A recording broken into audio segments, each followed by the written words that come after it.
Well, on behalf of the African American Community Service Agency, we want to welcome everyone to the kickoff for Juneteenth. For those of you who are aware or unaware, when we were approached with the thought of canceling Juneteenth, I immediately told our board that's not going to happen, at least while I'm here. We were going to find a way to celebrate our history, educate our community, and speak to a lot of the needs that were going on when COVID-19 occurred. And currently now there's a lot of venting that we need to do for healing and how I look at it. But what we've decided to do with Juneteenth this week is to provide you all with some wonderful programming virtually to make sure that we are all safe due to COVID-19 impacts on the Black community. So you all can look forward to, on the Bay Area Juneteenth website, all of the events that are scheduled. You can actually now click on the events and they will save on your calendar and remind you when those events happen. As far as tonight's program, Venting to Heal, I would like to thank Melody Haynes and Lucretia Hamrick, right? Yes. Yes. For taking the lead tonight in regards to our community and our needs. And so, ladies, take it away. Thanks, Milan. I'm kind of used to being able to see everybody's faces, and I can't do that tonight. So I just want to put it out there, you guys. This is my first time doing this in this format. So if I seem a little bit off to you, be patient, give me your kindness, and we're gonna get through this, okay? Just a quick bit about myself. My name is Melody Haynes. I am an advanced level RAP facilitator with Santa Clara County. And the work that I do is to outreach to the African American community and provide appropriate connections to mental health services and community resources. We're a resource and referral program. When Milan first approached me about this, talked to me about doing this, I was really excited, but I got a little bit nervous with the idea of venting. So before we get into that, I want to have I'm trying to work my nerves out, y'all. I'm going to have Lucretia, my co-facilitator, introduce herself, and then we're going to create a community document, how we're going to support ourselves in the next 2 hours. How's that sound with everybody? Are they all muted? Yes. Okay. All right, Lucretia. So I am Lucretia Hamrick, and I am a certified RAP facilitator. I am also a minister of the gospel and have spent most of my lifetime doing counseling and holding space for people who are dealing with mental health issues. Thank you. So I'm gonna, just a real quick note on what venting is. Now, I looked it up in the dictionary because I wanted to come correct with this.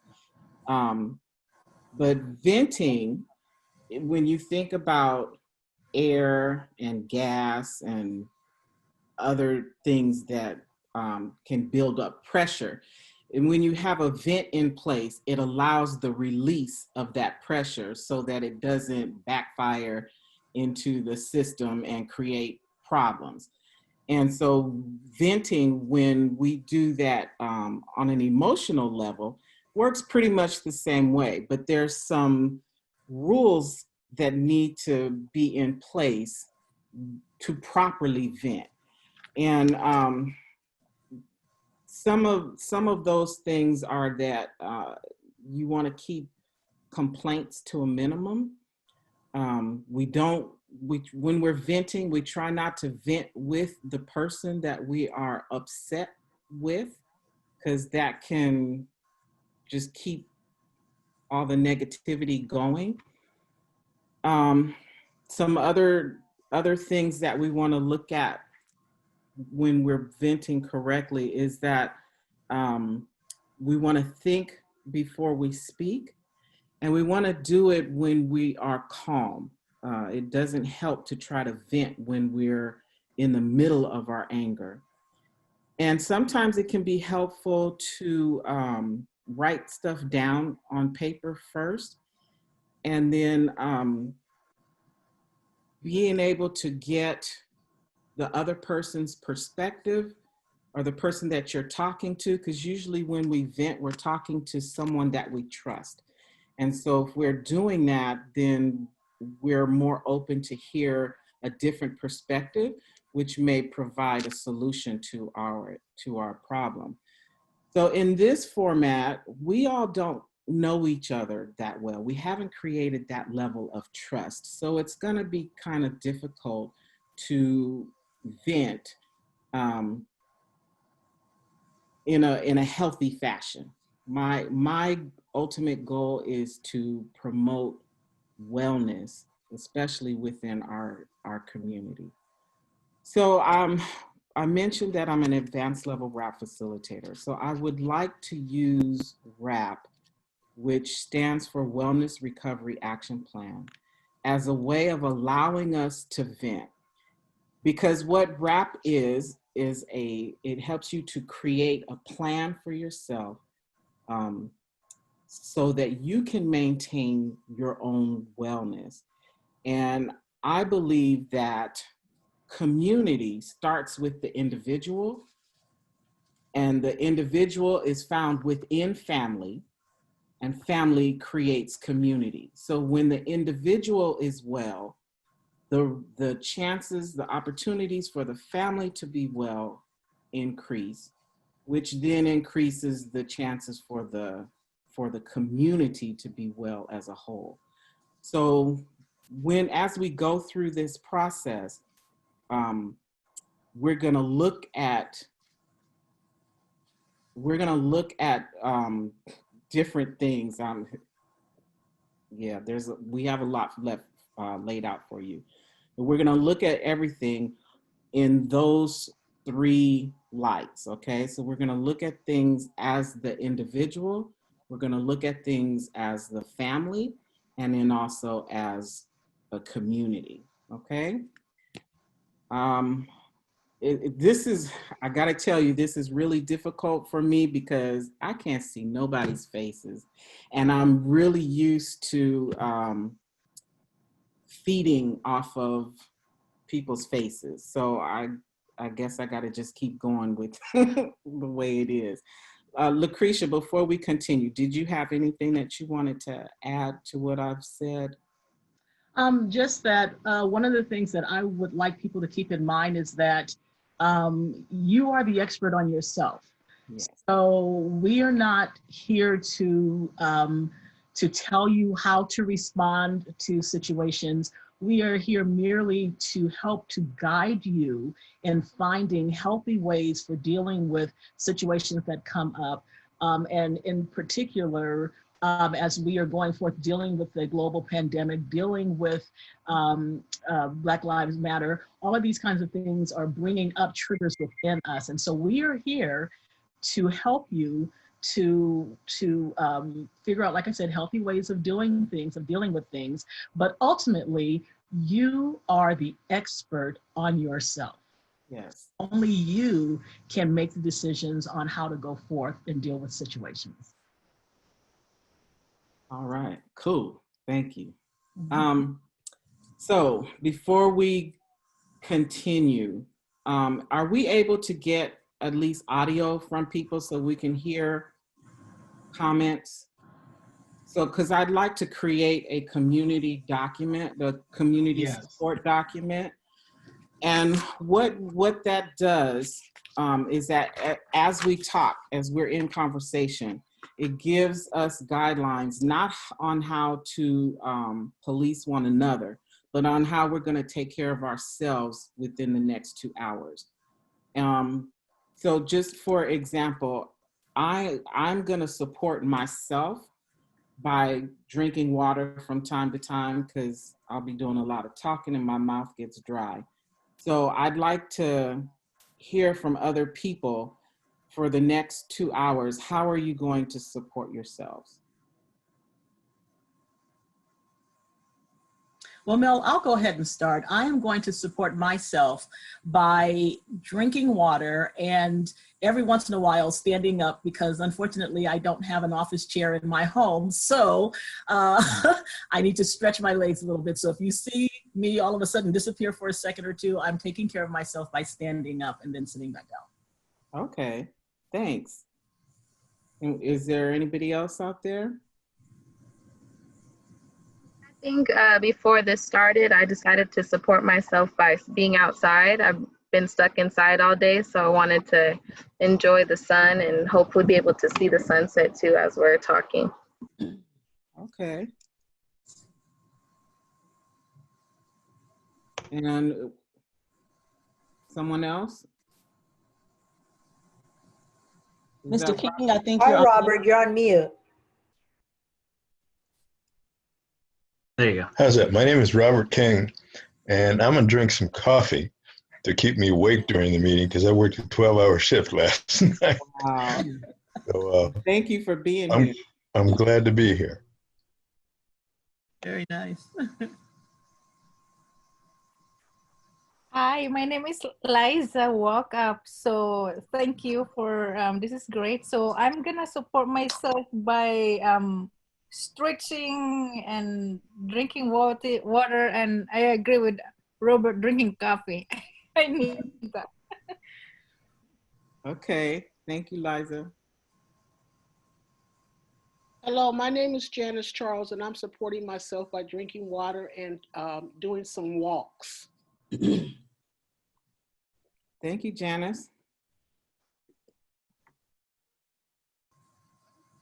Hi, my name is Linda, and I am going to support myself by being attentive, being present, and actively listening to your input and being encouraged already that you will listen to my input.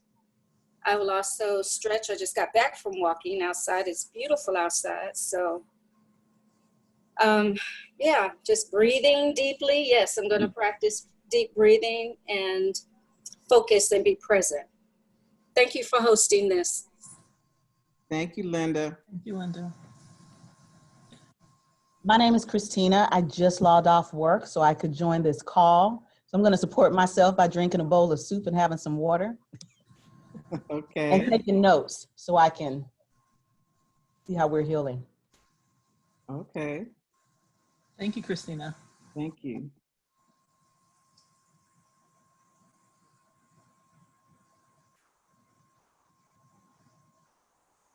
We also Hi, have I'm some Erica people that are, Albury. I'm going to continue to support myself by working out every day, but also making sure that I prioritize myself first rather than my organizations, my business, etc.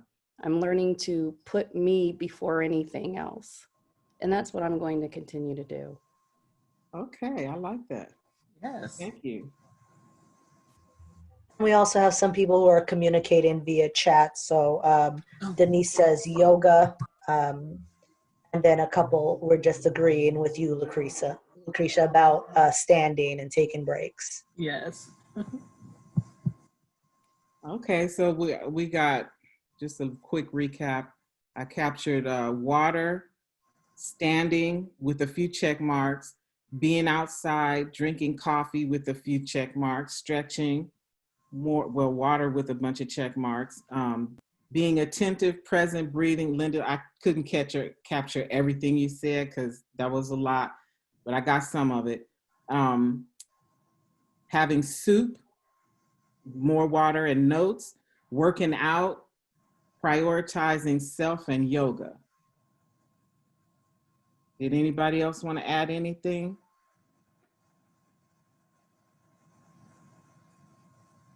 No?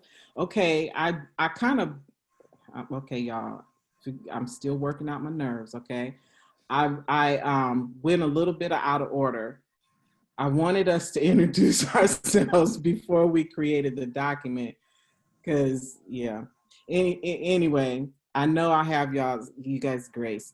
So we're gonna, if we can, real quick. I know we got a few names already. We have looks like 30 people participating.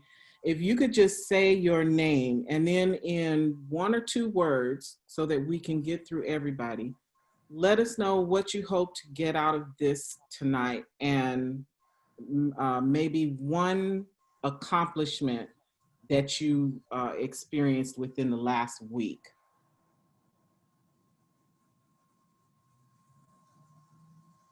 I'll start us off. So I'm Melody again, and what I hope to get, I really, since it's a new experience, I hope to, work some kinks out with that.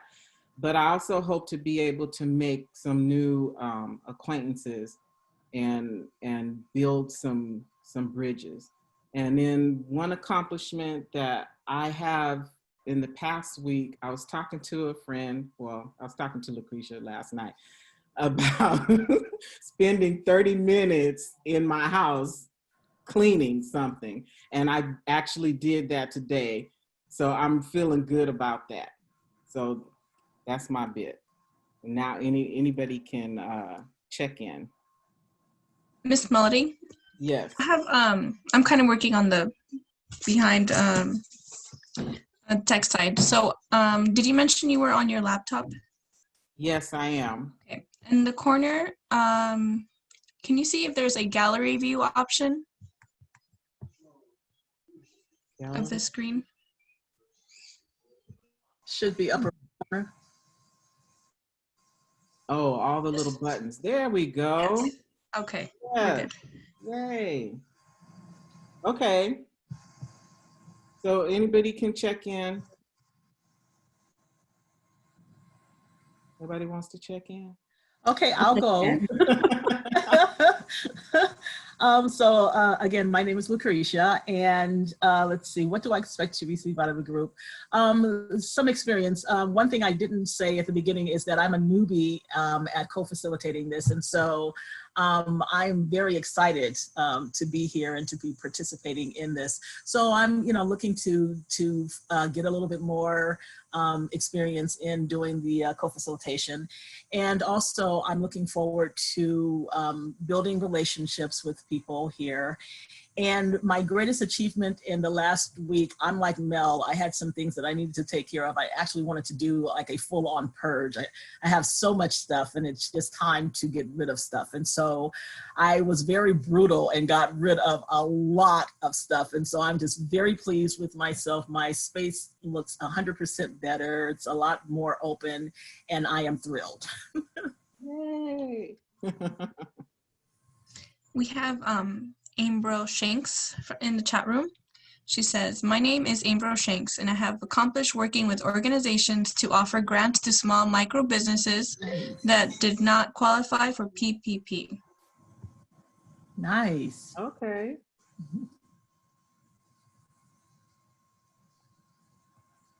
My name is Robert, as I said before, and I'm looking for some new ways to work with people to find some peace. I've been a respiratory therapist for about 43 years, frontline, whatever they're saying about that. And I would like to find some ways to see things that aren't so bitter. Okay. Thank you. Thank you. My name is Denise. I'll go next. I'm a nursing faculty at San Jose State. And so I'm hoping to get more connections in the Bay Area. And like the other lady said, I'm trying to clean my house and purge, keep it simple, right? Yes. Get rid of that junk. I'm hanging on to this dress that I could never possibly ever wear again, even if I did lose the weight. I need to just get rid of it. So thank you. Thank you, Denise.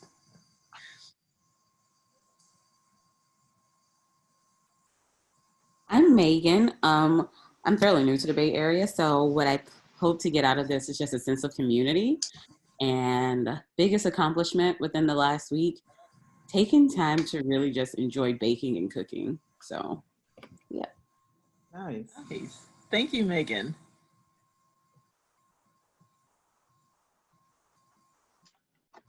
My name is Milan, and what I'm trying to get out of this is whenever people tell me to take personal time for myself, how to actually figure out that it was worth it. Because usually when I return back from personal time, I feel like I have much more work.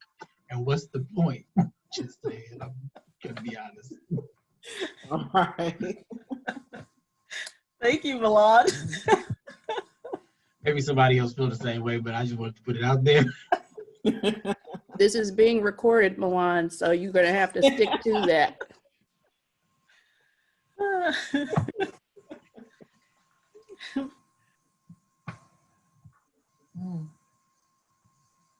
So has everybody checked in who wants to check in?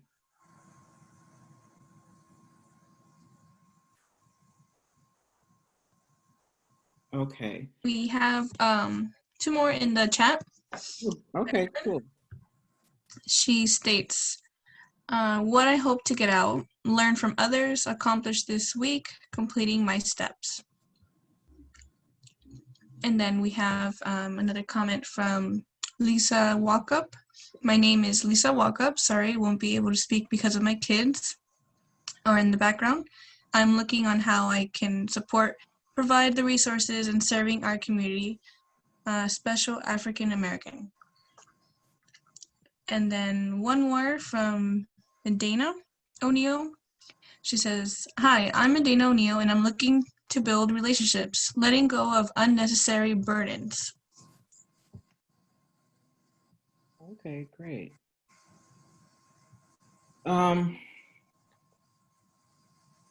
Thank you all for checking in. I appreciate you coming because you're giving us your time and you didn't have to do that. So I'm very grateful that you all are here.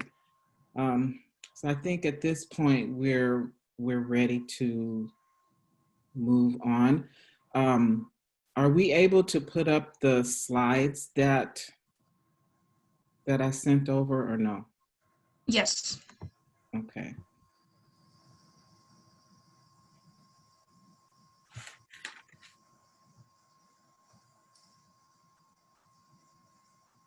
Can we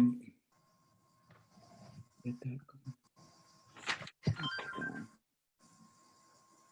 going? Okay. And wait, go to the next one. Yeah, so I'm gonna go through these initial slides kind of quickly. This is just an overview of RAP and what it is. So it was based on a 4-part study. It began in mental health with a woman trying to help her mother out, and she got a really grave diagnosis that she would need to be hospitalized for the rest of her life, and her daughter was not agreeing with that. So she got a group of people together and they worked on some group things and then came up with this study. And there's 4 parts to the study. So the first part is the key recovery concepts. And there are 5 of those. As you can see: hope, personal responsibility, education, self-advocacy, and support. And those 5 things we're going to dive into in a little bit here. But those are the building blocks. They permeate the whole RAP plan. So as I said, it started in mental health, but it can be used for just about anything.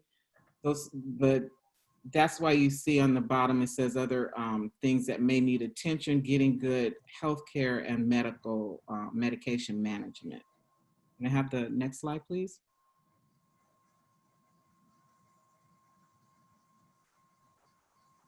Okay, so the second part of the study are the wellness toolbox. The wellness tools are very important because those are what we use to create our action plans. And then the third part is the wellness recovery action plan. And that is that's the actual plan that we create to maintain our wellness. And then built into that are recovery topics, and those are listed there. Each of those can be done as separate entities, but sessions. But the Wellness Recovery Action Plan itself has 6 parts to it.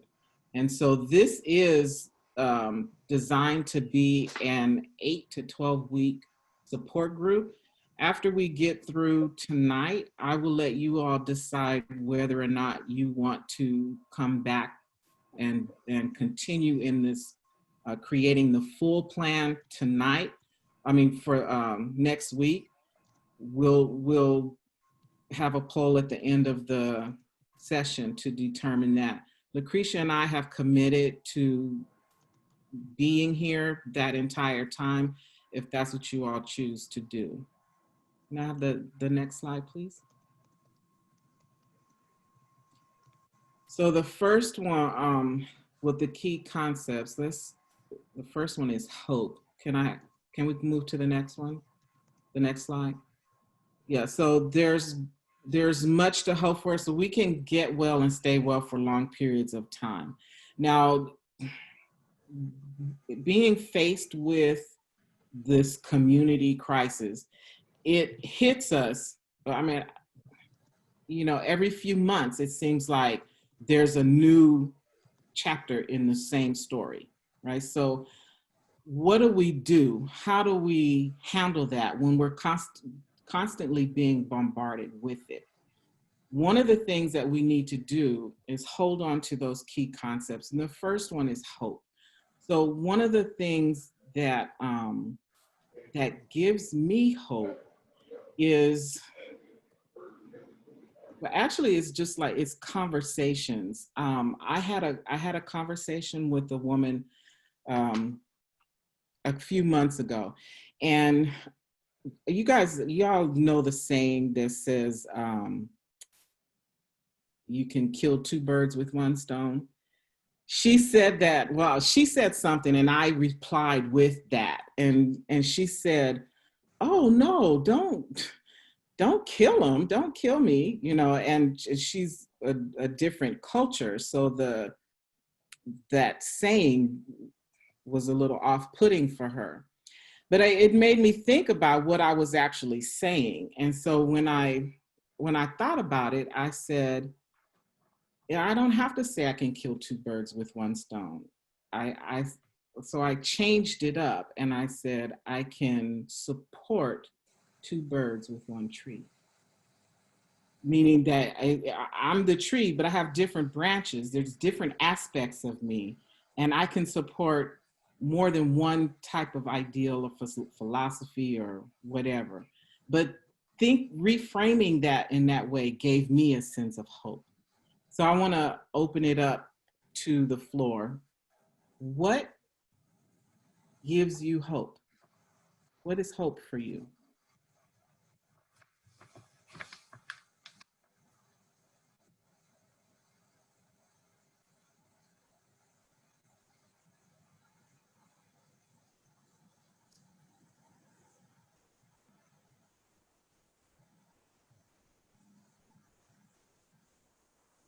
Hi, this is Linda.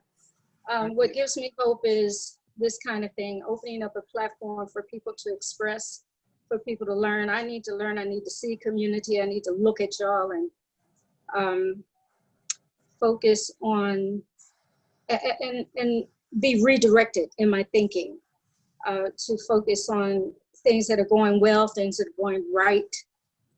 Hopefully we'll hear among each other resources that are in the community that we can support, because personally I have to do something. I have to do something. I can't go out and protest, but I can do other things. And I'd like to hear what others have to say. So that gives me hope that there are responses, there are reactions that will be beneficial, not just for me, but for my community, my family.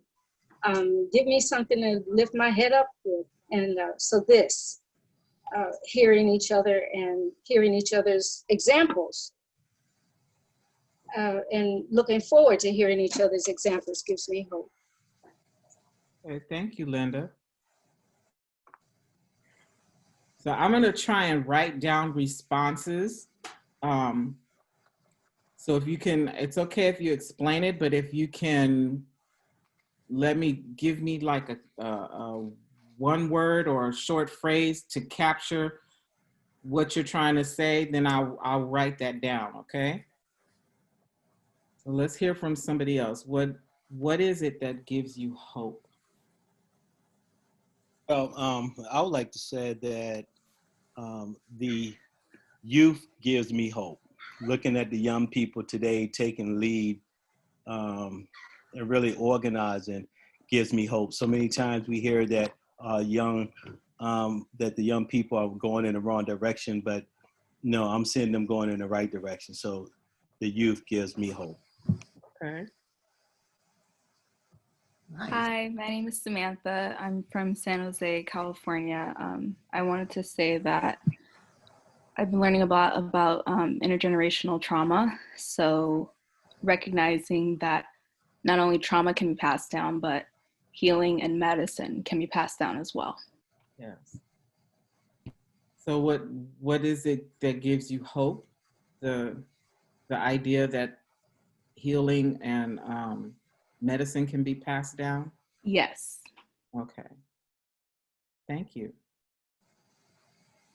This is Erica. What gives me hope is that there are a number of like-minded individuals that want to see some positivity for our communities, and that we invest the time, even though we have other organizations, we have work, et cetera, but we keep making time to make our communities better for each other. And all you have to do is just look at this this forum that we're having, and you see all of the people that are trying to make sure that they're good so that they can help others. And that gives me hope.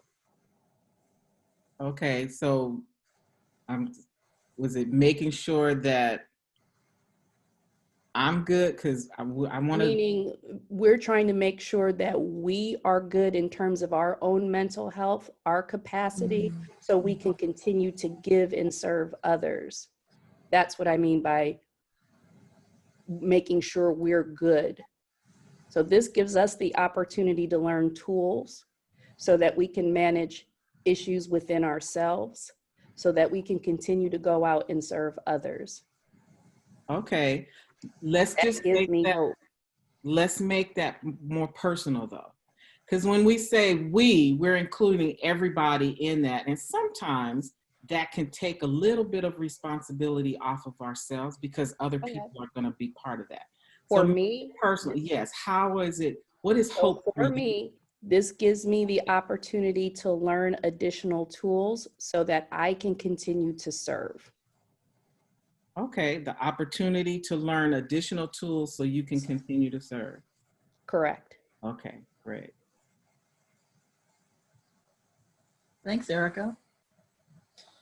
Melody, there is in the chat from Lisa Walkup, and she says she believes that there is always hope.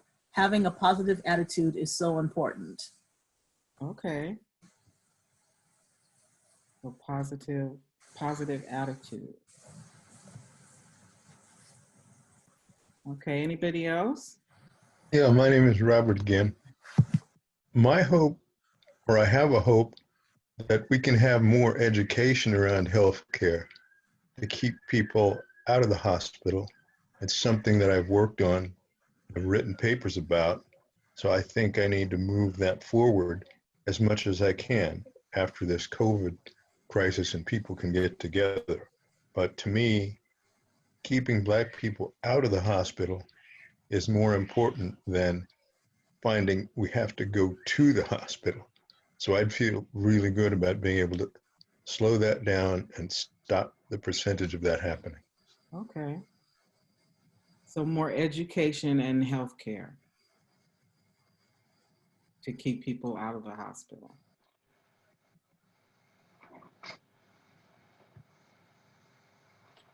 Okay, is there anybody else?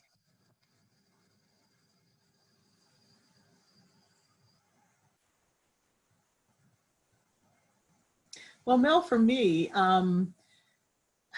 when I am thinking about hope, I typically am not one to like wake up and just feel like hopeless, but it's usually fairly situational.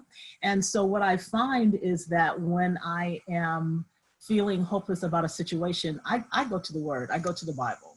And I find things that are encouraging to me, things that I feel like may fit the situation spot on. And sometimes it's not spot on, it's a general kind of thing, but it still gives me that feeling of hope, that feeling of I can move through this situation. You know, it may not work out the way that I think that it should work out, but I'm able to deal with it. And I'm able to deal with it because I've read this encouraging message or this encouraging scripture. Okay, so the Bible. All right. Anybody else want to share what gives them hope? I have a thing that I say in the morning when I get up.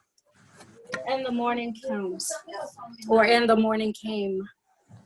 And just the fact that it's another day, and it's something about it being consistent and out of my control, but here it is again, the sunshine and the beginning of another day. I like beginnings of things.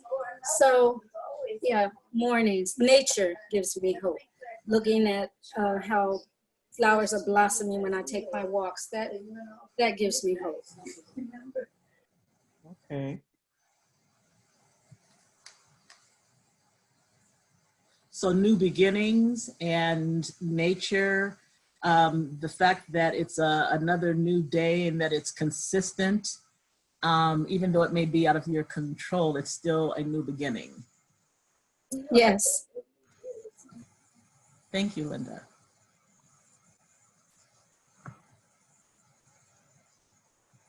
Hi everyone, this is Vieira. So I've been off and on, but wish everyone well. So I think the main thing for me is my faith and just the trust and belief in humanity, that we recognize in each other our humanity. So that is continued hope for me, and from a spiritual standpoint, that we are in our essence know that what's important to each of us is important to all of us.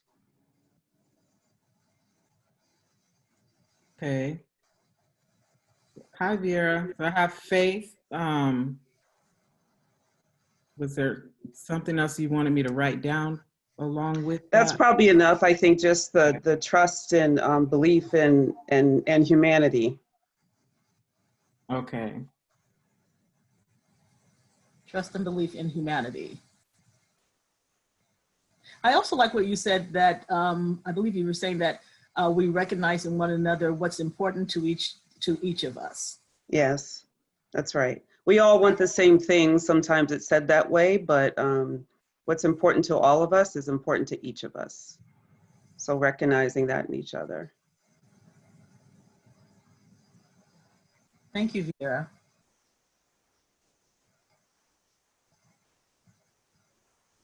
I think I agree with what Marilyn wrote in the chat. Self-reflection. For me, that's also a big thing that gives me hope. Just being able to kind of be mindful and remember that, I'm still learning, and for being forgiving of yourself, that can be something that's always hopeful. So self-reflection. Go ahead. I was going to say what gives me hope, I think, in the realm of Black leadership is that the world is starting to see what we've been talking about all along. So not just to be the only group of people walking hand in hand, I see other people who are from other walks of life sharing in the movement of making things change. That gives me hope. Okay, so that the world is beginning to see our Struggle? What we've been saying all along. What we've been saying Yes. all along. Okay. Yes. Melody, there's also someone from the chat, Marilyn Gerard. What gives her hope is self-reflection. Okay, self-reflection. Mm-hmm. Okay. I think what's giving, hi, I'm Alicia. I think what's giving me hope is having a plan on how to, for me, it's important to have a way to impact something. So economically, like I'm so happy and see the hope of finding other African-American businesses, ways to support the community and circulate the dollar in it. And because I know I can't do everything, but just getting up with a plan to do something intentionally to advance it that way for me is giving me a lot of hope. Okay. So having a plan. Mm-hmm. Okay. A plan on how to impact something, ways to support the community and ways to keep the dollar in the community. Yes, that's important because I think, you know, if we do that, then we create jobs. I really just have this thought about owning companies so we can hire, we can give people chances, we can make a difference, kind of like what Black Wall Street was long ago before it was burned down. And really looking at how do we build a community where we're educating, where we have the finance, where we're hiring, we owning, and a little bit at a time. So having that plan to make one step at a time towards that gives me hope to intentionally advance this. So it's the actual plan that gives you the hope. Yep, and doing the plan, not just okay. but actually getting up with something, be like, this is what I'm gonna do today. And tomorrow, this is what I'm gonna do. And that's what I wanna do. That's okay. And of course, my faith around all of that. Thank you, Alicia.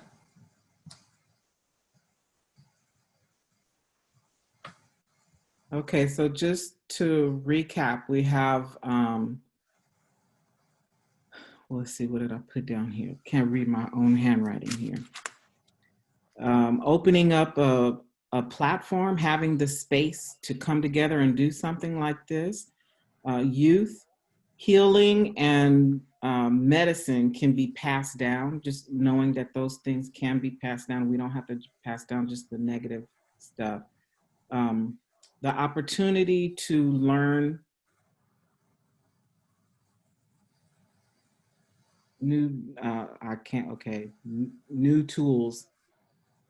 I'm writing too fast, can't read this. Okay, and then just having a positive attitude, more education around healthcare and to keep people out of the hospital, the Bible, and the meaning, the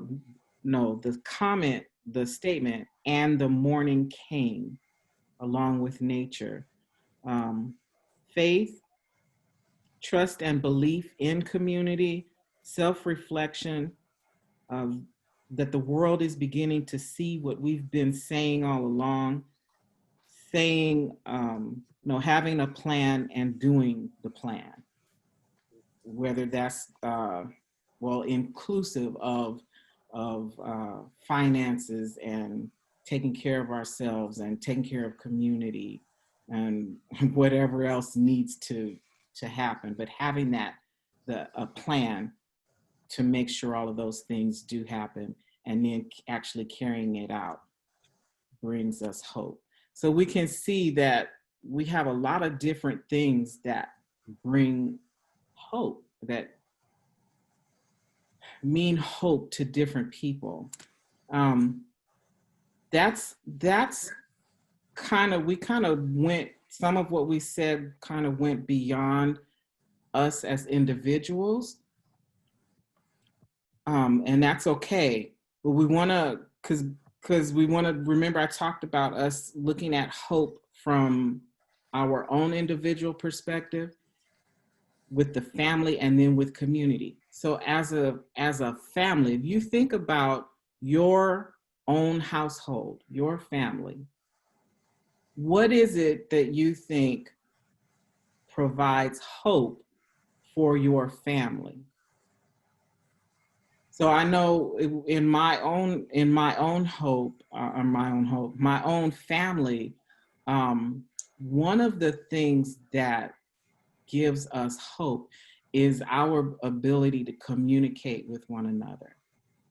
So if our communication skills are on point, then our family is on point. We're doing well. When communication breaks down, family breaks down, and that there's not a lot of hope in that, because we tend to start calling each other out of our names and disrespecting each other and all that kind of stuff. So communication is a point that provides hope for my family. So what is it, when you think about your family now, what's something that brings hope to your family?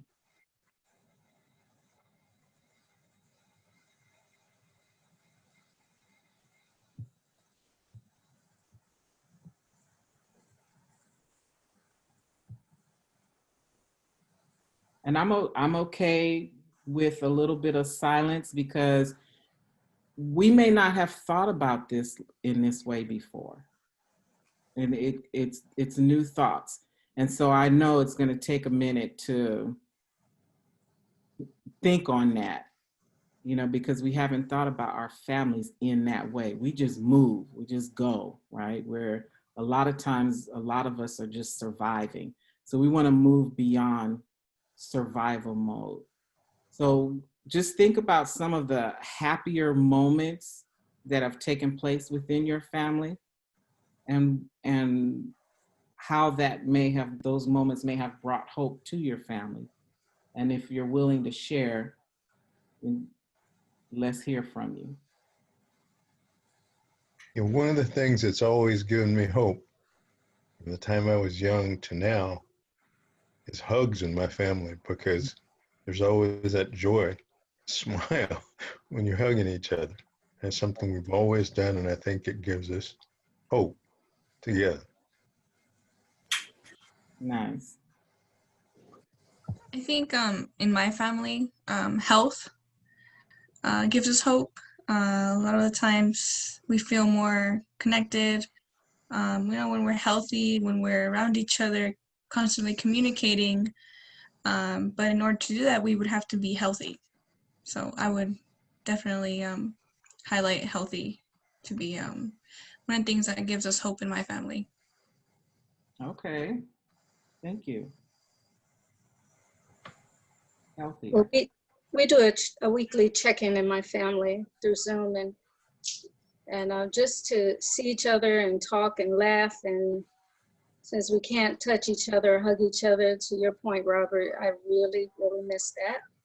But we can see each other, and that's very, very nourishing. And with the church group as well, to see everybody once a week has been encouraging. That's fanned the fuels of hope for me. So weekly Zoom meetings? Yeah. Okay. And then online church on Sundays. That's been very helpful. Okay, online church. What else is providing our families with hope? For me, seeing nieces and nephews graduate, because it just gives me that sense of hope that even with everything that's going on, we're still moving forward. Yes. Things to grow, and so we can see the seeds that are being planted, and we're watching them grow. Nice. So seeing nieces and nephews graduate. Mm-hmm. Okay. And Melody, I'm sorry, I forgot to tell you, I'm scribing, so. Oh, okay, thank you. Mm-hmm.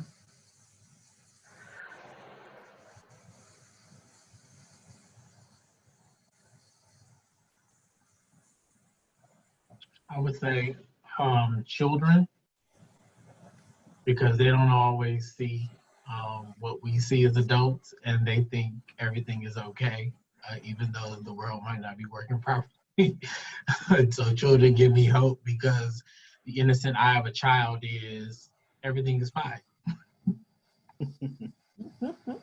Nice.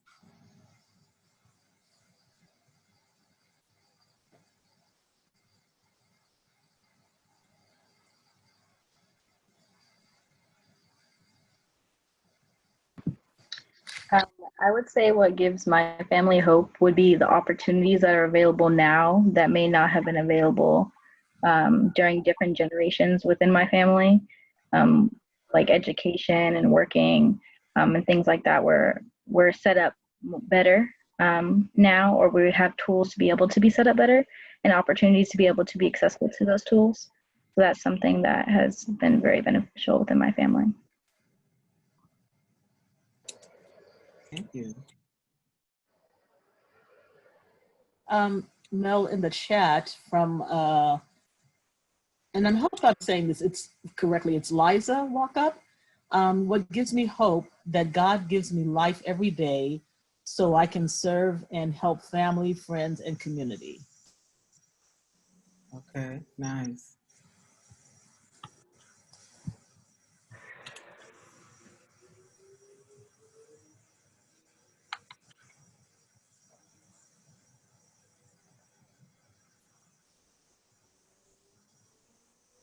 So Lucretia, you want to read back the list of what people shared as gives their families hope?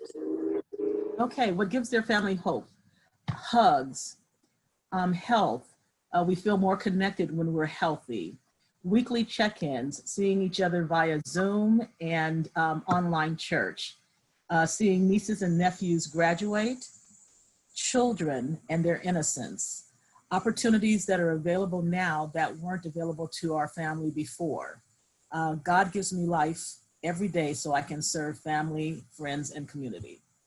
Okay. Thank you. So for this last part on hope, we're going to look at community. Are we able to break out into the small groups at this point? Yes, we can. Yes. So we have 27. I'm not exactly sure how. Normally I would go around the room and say apple, pear, banana, orange, and all those people would be in a group. So, so I'm not sure the most efficient way to break everybody up into the groups. But how many are we able to get at least four different groups? Yeah, I can break them up. Okay, so we're gonna go into the small groups. Once you're in your group, your discussion will be around what provides hope for community. Now, we talked about hope as an individual, and we talked about hope as a family.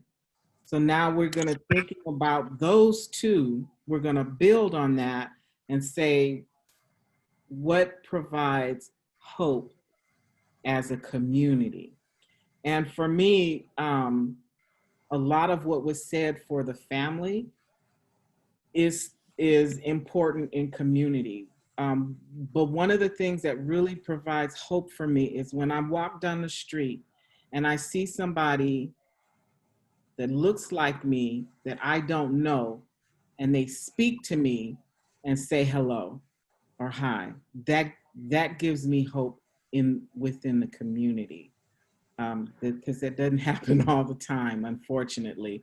And I think that's something that we kind of overlook and can be just as powerful as a hug within the family if we keep those lines of communication open.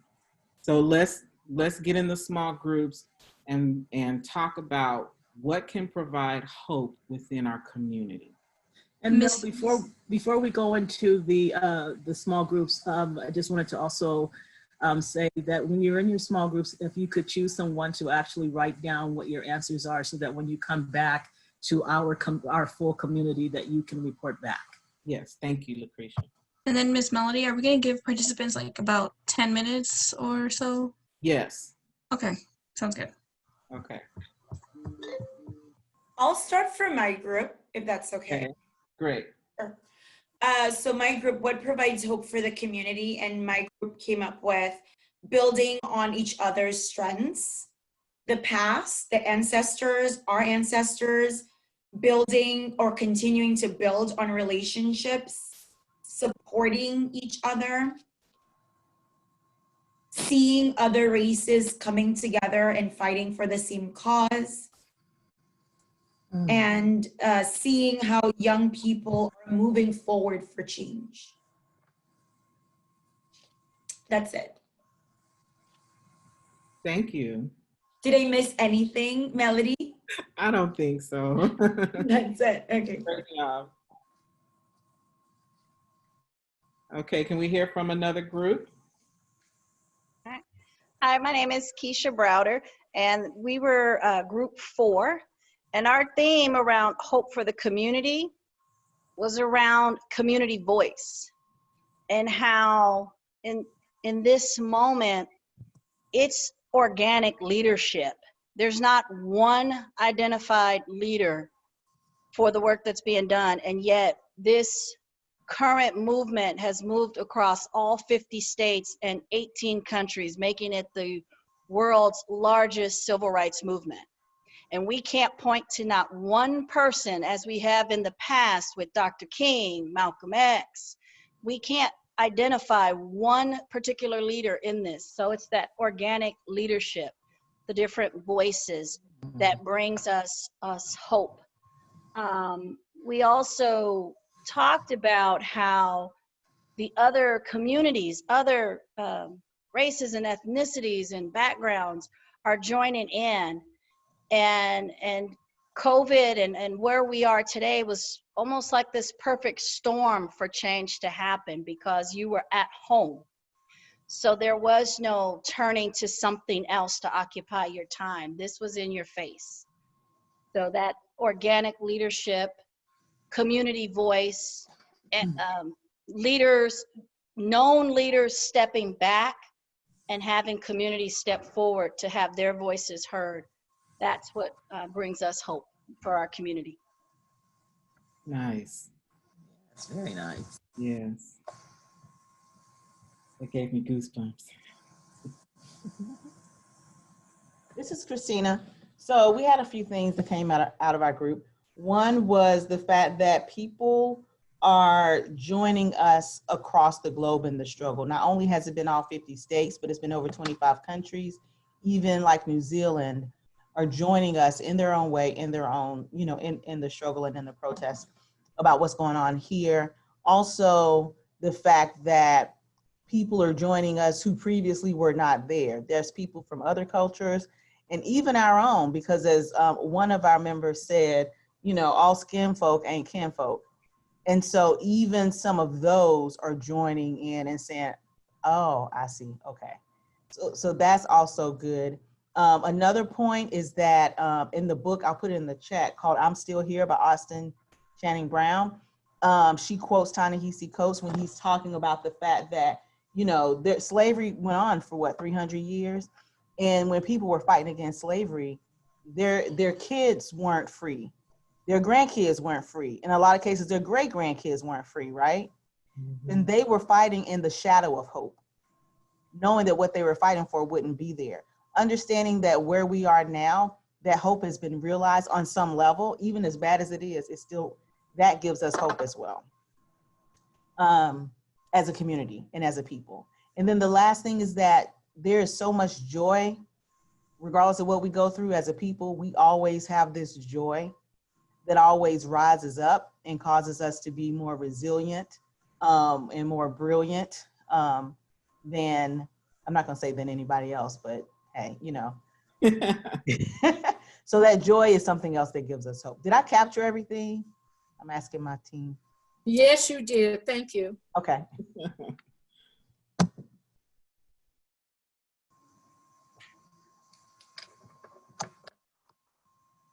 I think there's one more team, right? Yes. There we go. Hi, I muted myself. Hi, everyone. So I'm going to be representing my team. And this is a couple of things that we came up with through our discussions. So we talked about strong advocacy, the strong advocacy that we are saying both in person and virtually via all these different platforms. And even through the companies, we see a lot of advocacy going on right now. So that's something that's been starting conversations, getting people to voice their opinions, and getting a lot of relevant problems up in the air and actually seen. These problems are not new, they're just now more visible. So that's something that we talked about. We talked about how education and resources are becoming more available and providing those yes opportunities, giving people the opportunity to move into spaces and be given opportunity to actually excel and go into those spaces rather than just presenting someone with an opportunity and be like, here's the opportunity, but you're not qualified, but I'm still show you the opportunity.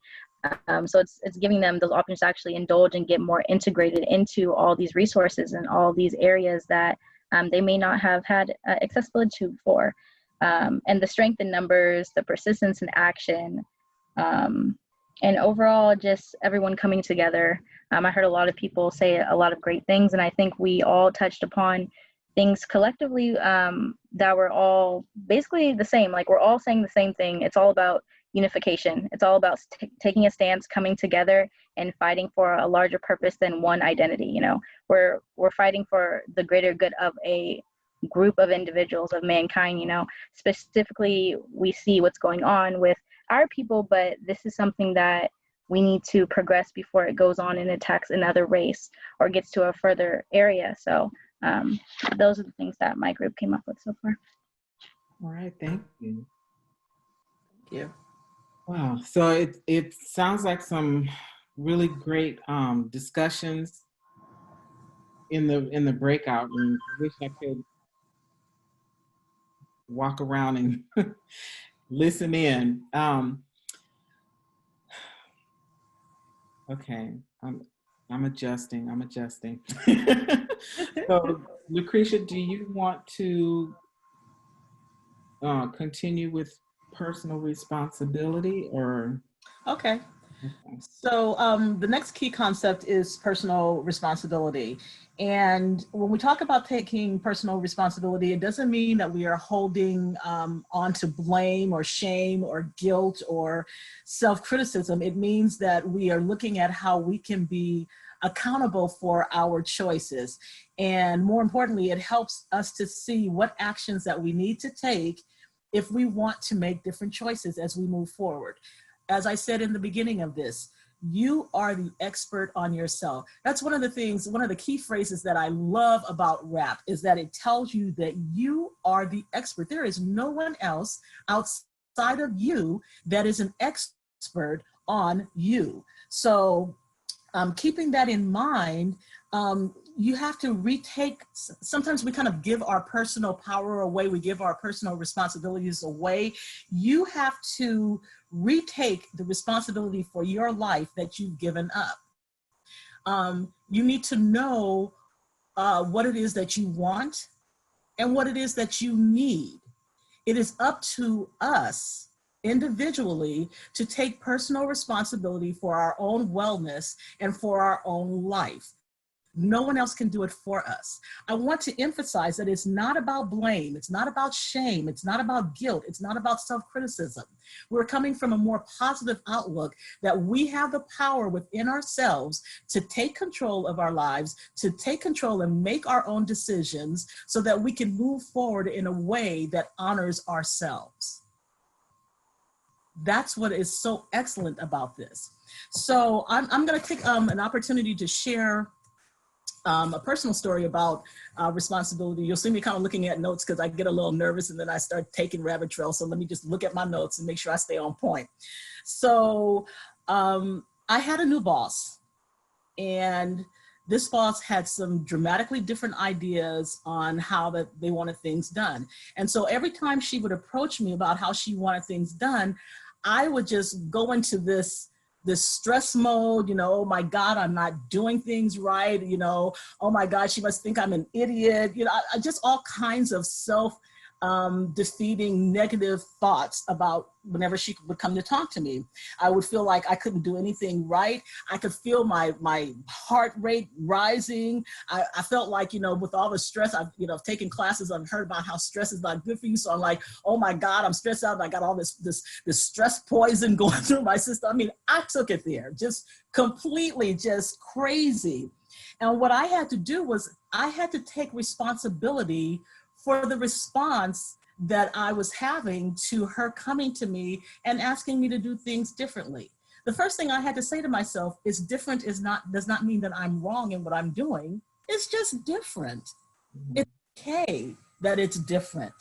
So one of the things I did in taking personal responsibility was that I started to give myself positive feedback, positive talk, rather than this whole negative thing.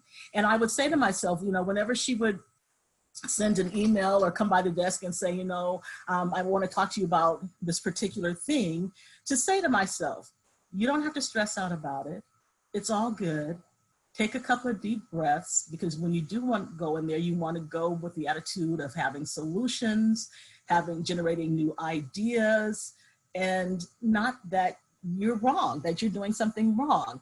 And one of the things that I would say to myself initially was, if it's not gonna kill my family, if it's not gonna burn my house down, if it's not gonna kill me, I can deal with it. It's all good, I can deal with it. And so that was kind of like a beginning for me. And then I kind of migrated just to saying, like I said, it's all good. It's just different.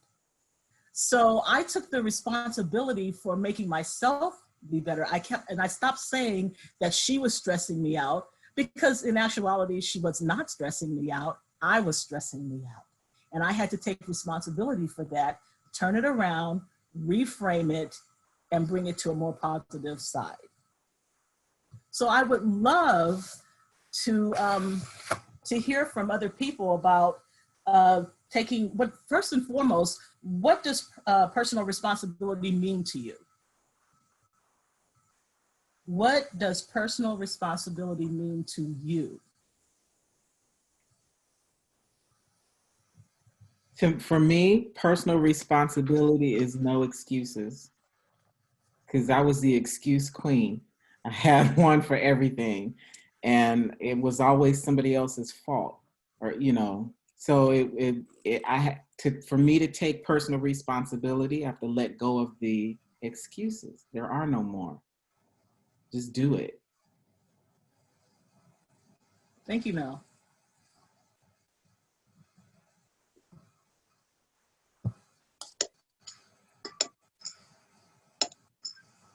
I used to hate the word accountability, but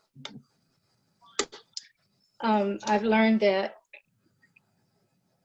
I'm the one that's responsible for my joy, for my health, for my staying stuck in certain mindsets. Personal responsibility means the buck stops here. It's what I decide to do. And if I decide to do nothing, that's still a decision. I have to own my choices. Nice. Thank you, Linda.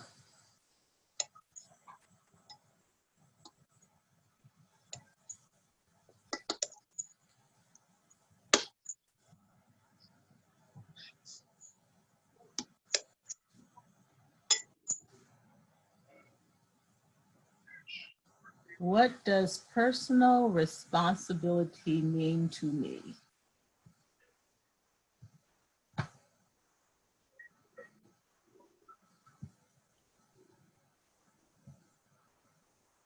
Personal responsibility to me means, in addition to what you both have just said, which is great, and what Linda said is, really pressing forward to do something that I may not want to do.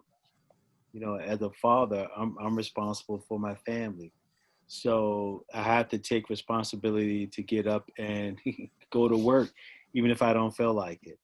I know that's completely on the opposite end of the fence what we was talking about, but personal responsibility is doing the things you have to do to get to where you want to go, and not expecting anyone else to do it for you. Thank you, Derek. Yes.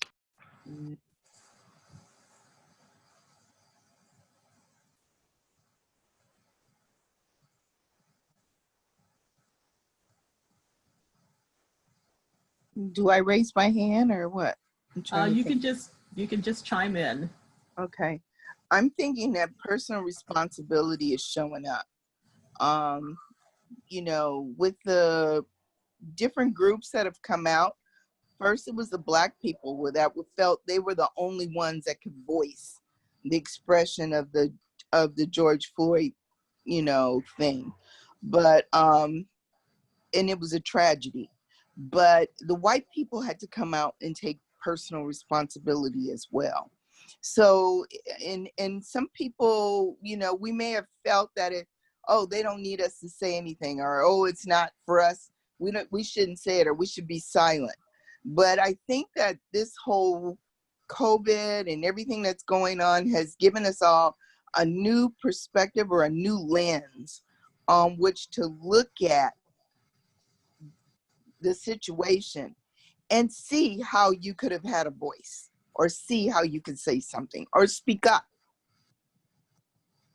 and not just rely on executive leadership or people we put in position because of a vote of choice or whatever. Thank you, Stephanie. I see that there's a couple of things in the chat. One from Derek, and he says, take responsibility to how you respond to stressor. And Janice Charles says, make sure to do what needs to be done and be accountable. Those are all very great. So I'm going to go over what has been said thus far in terms of taking personal responsibility means to you. No excuses. Let go of excuses. Accountability. Being responsible for my joy, my health. The buck stops here, and I own my choices. Pressing forward to do something I may not want to do. For an example, I may not want to go to work, but I get up in the morning to go because I am supporting my family. Showing up. Taking responsibility for how you respond to stressors and making sure to do what needs to be done and to be accountable. And those are all very, very great things. But what I also would like for you to do is to take a little bit more of a personal look at this and say to yourself what it means to be responsible for your own wellness. For your own wellness.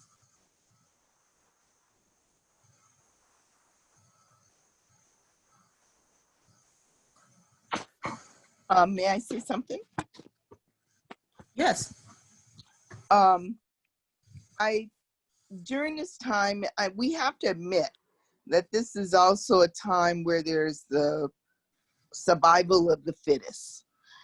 And we're all challenged individually to do our personal and physical best.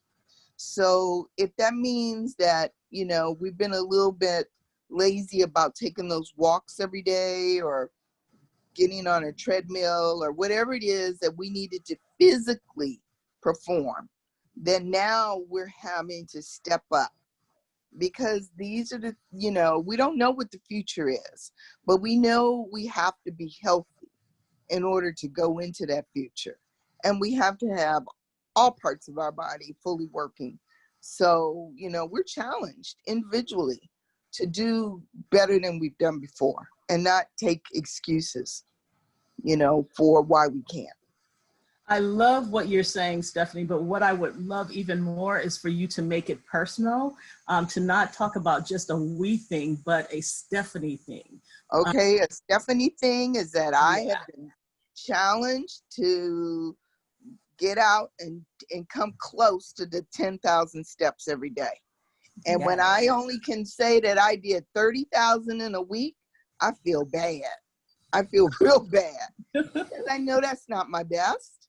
And I know that I need to put aside those excuses where it interrupted my ability to go on out there and do it.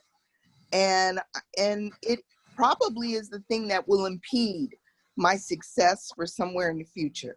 So yeah, on a daily basis, I'm reminded that I need to advance my journey through walking, exercise, laughing, whatever the case is, but definitely being better than I was yesterday. Love it. Thank you, Stephanie.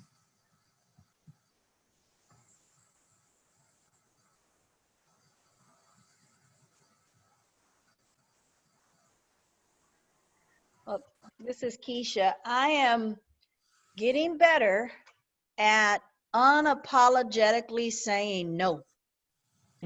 No to taking on Zooms back to back to back. I'm a mom. I have a set of twins and a 3-year-old, and distance learning, running my own org, married. My husband's at home too.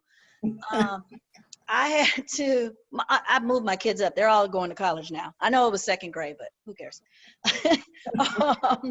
But just having to say no and blocking out time on my calendar, and that's not going to be disrupted. That's going to be me. If I just sit outside and look at the figs grow on my fig tree, if I sit outside and blow bubbles with my kids. But I had to learn, because it is like what Stephanie was saying, it is competitive, and people are expecting you to be the face and to be up front and to tell them what to do and how to move. But it can drain you. And so I'm getting better at unapologetically, because you can say no and feel guilty, and that's not self-care. So I'm learning to unapologetically say no and not hold on to, oh my gosh, am I being mean? Oh my gosh, are they gonna like me? And I'm getting better, and by golly, the world is still turning on its axles. So it is okay to say no. Good for you. Thank you so much, Aisha, for sharing that. Yeah, limits. Yes. Okay. There's something in the chat from Denise Dawkins, and she says, exercise, eat better, play with my dogs, bake, and talk with friends.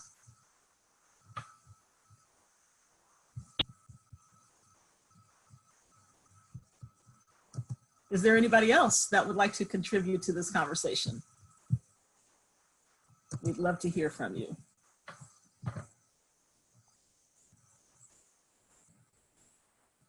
Robert, you need to unmute yourself. Okay, how's that? There you go. Okay. Age makes a difference. Just learning how to use all this stuff. At any rate, I like what I'm hearing about taking responsibility to get up in the morning and go to work. Sometimes I don't feel like it. Sometimes I feel like, why am I still doing this? But getting up and doing what you have to do is really important. I also feel the thing about being able to say no without guilt, because sometimes people, oh, you can come in and work, you can do this. And it was always hard for me to say, no, I can't. But now I'm learning how to do that. I actually had to do it today and go, no, I need to rest tomorrow. I'm tired. I'm getting too old to walk around and do this stuff every day. So for me to be healthy, which my wife reminded me, I need to be able to say no. And that's a new thing. Thank you, Robert. I can agree with you. Age does definitely make a difference. Yes. Yes, I'm finding it more and more easy to say no. Thank you.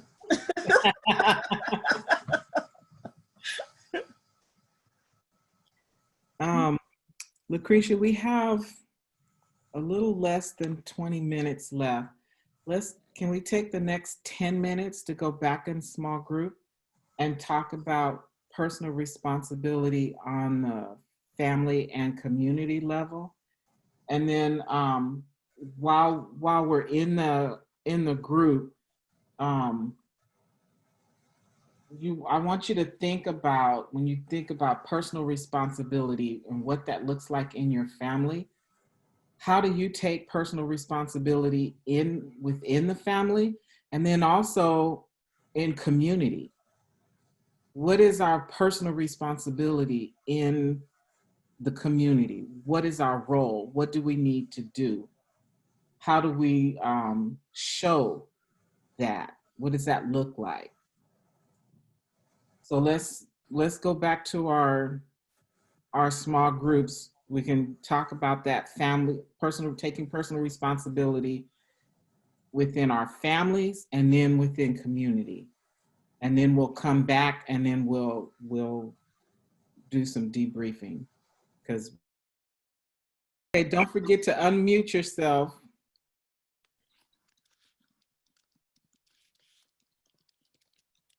So any group can, well, okay. Group 1, are you ready to report out? We're a group 3, right, Melody? I don't mind going first. Okay. Yeah, that's fine if group 1 isn't ready. So group 3, we started with Derek, really powerful. He was the only male in our group. And he said that working through, as men, really working through our own fears and challenges to be a better person, because the men really do lead the family. And in order to be a proper leader, men really do need to work or understand their own fears. Another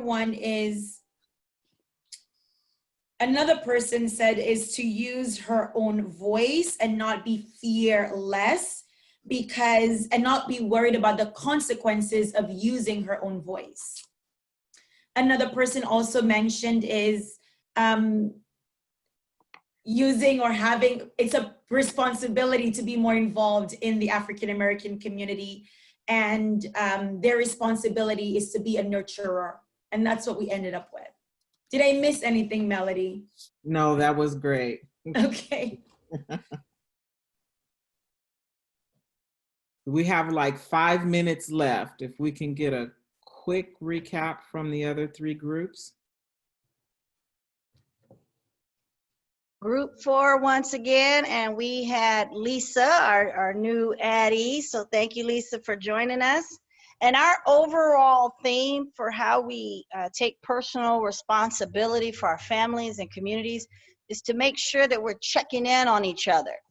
And that's everything from checking on our youth who are distance learning and trying to navigate that piece.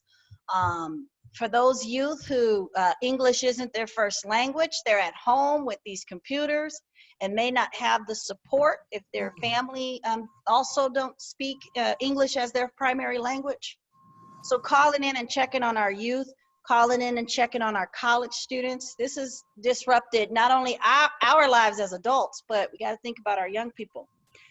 And then also checking on, I call it the seasoned citizens, you know, the aging population, our senior adults, just those gestures. And we spoke to the agency and their work, making those personal phone calls and taking those personal trips. When someone wants grits and eggs, by golly, you get them their grits and eggs.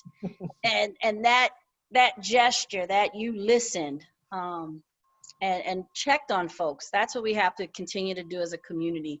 And that makes us feel good personally as well, that we are reaching out and staying connected.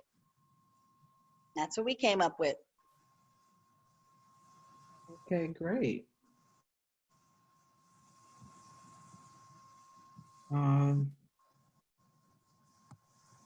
Since the other groups aren't reporting out, we have 3 minutes left. I'm really sorry to do this, but I just want to thank everybody for being here.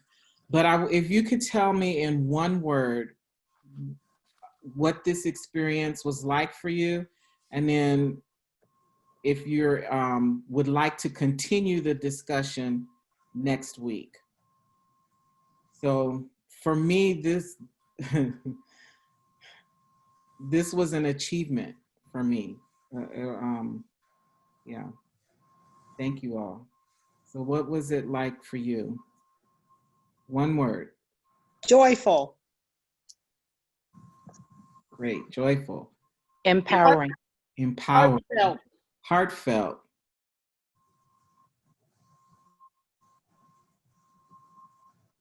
Someone else? Reflective. Reflective. Man. For me, it was hopeful. Hopeful, all right. Mel, there's something in the chat. Let's see. Erica says educational. Let's see. Milan says calming.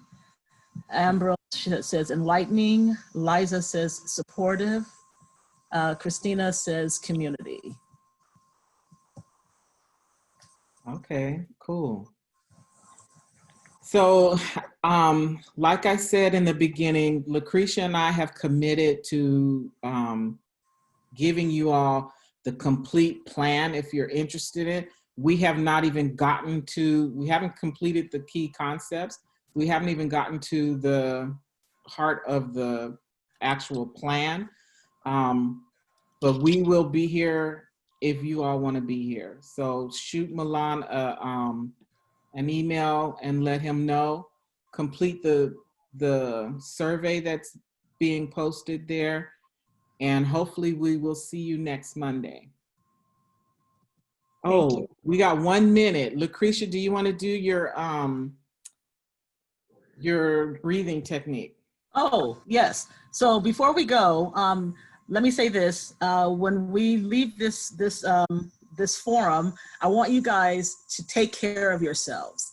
Think of ways that you can take care of yourself for the rest of the evening. And to start that off, I want to help you to take some meditative breaths. Make sure that you are calm and that you're entering into the rest of your evening in a calm fashion. So take your hands. Let me see hands. Put one hand over your chest and take your other hand and put it over the hand that's on your chest. I want you to press just slightly. I want you to close your eyes. And what you're going to do is you're going to take a long, deep breath in through your nose, and then you're going to release through your mouths. So begin. Take your deep breath through your nose. Deep. Then release through your mouth. Take another breath through your nose. Release through your mouth. Take another deep breath through your nose. Release through your mouth.